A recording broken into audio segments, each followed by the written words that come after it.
And then the other thing I want to do is squeeze in some of our winter squash. This is the butternut. And if you take a look at it, it's really hungry. These are really mad at me. So what I'm seeing is, see these lower leaves? They're yellowing. So that what the plant is doing is it's taking the nitrogen out of these lower leaves and transferring it to the top of the plant, trying to keep itself alive. And see, I also got the same thing on the next leaf.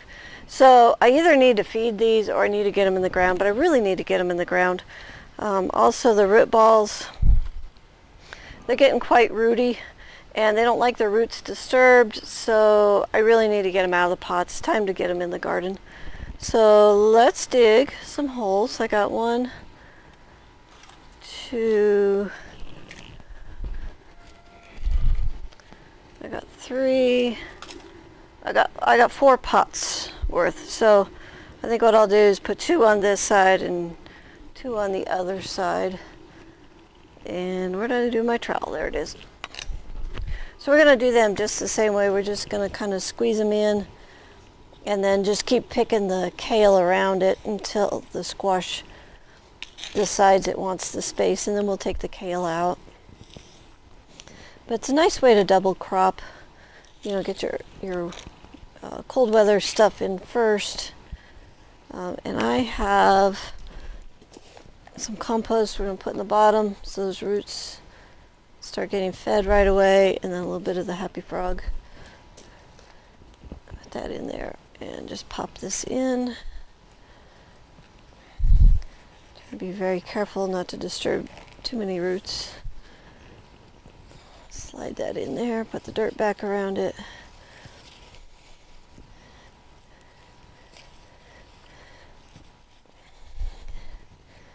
Okay, and then the other one, I'll put it right here.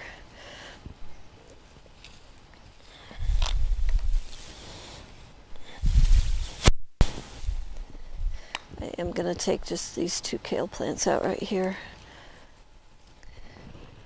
And we'll harvest that off of them. I probably could transplant them. If I cut these down to where they're pretty doggone naked. So see here, we're down to just the crown basically, because these little stubs don't count. And where could we stick these? Let's stick them up in here.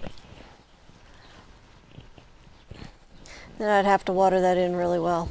But if you can get them down to where you're just down to the crown, you can actually transplant these pretty easily. And where'd the little guy go? Oh, I think I lost him. Okay. We'll go back to digging our hole. So that gives me just a little more room for my squash.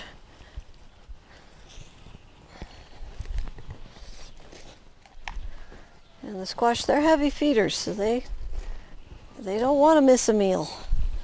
And they produce pretty well, so you want to be sure that you feed them well. Check my tag, make sure I'm actually planting squash. It's important to tag your stuff so you know what you're doing. Because if you're planning on trellising and you put something that doesn't trellis, that doesn't work out, does it? Okay, 2 more holes. Let's put this one right here.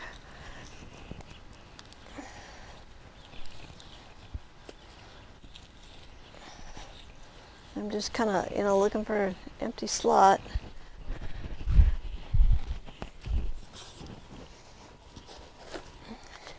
Now we'll want to water these in right away.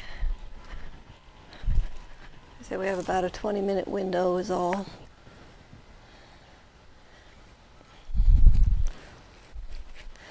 These are the butternut squash, and the reason that I chose them is I feel like I get the most production out of them, and they hold the longest in the root cellar. So what I'm looking for is what is going to feed me through the winter time, and that's why I grow the butternut squash, because I just feel like I'm going to get a lot more from the squash than I would if I was growing like acorn or some other kind.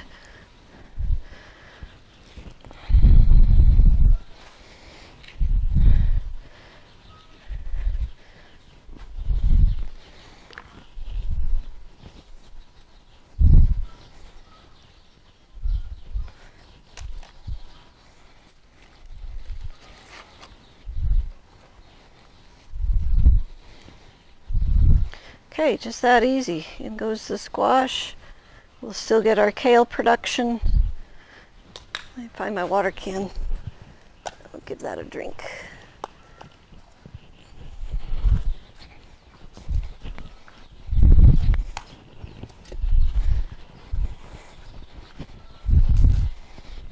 Okay. We have a nice cloudy morning. It was kind of rainy this morning, but kind of warm. Oh, I think we had a low of 41. That's warm for us.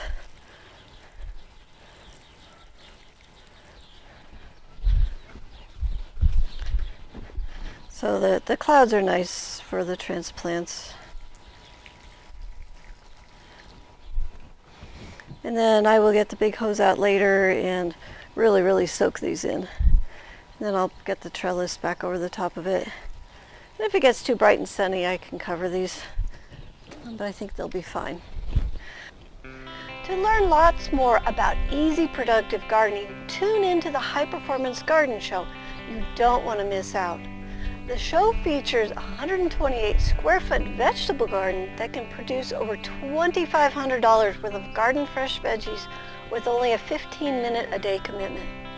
And we'll show you everything that we do in that garden for a 33-week growing season. Along with the upcoming season, you can also watch the last 2 seasons.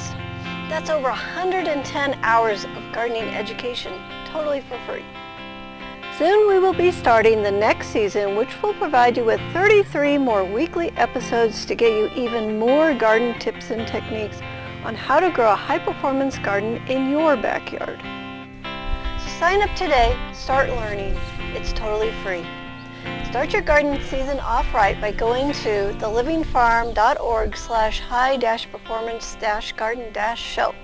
Until next time, may your garden be easy, fun, productive, and always organic.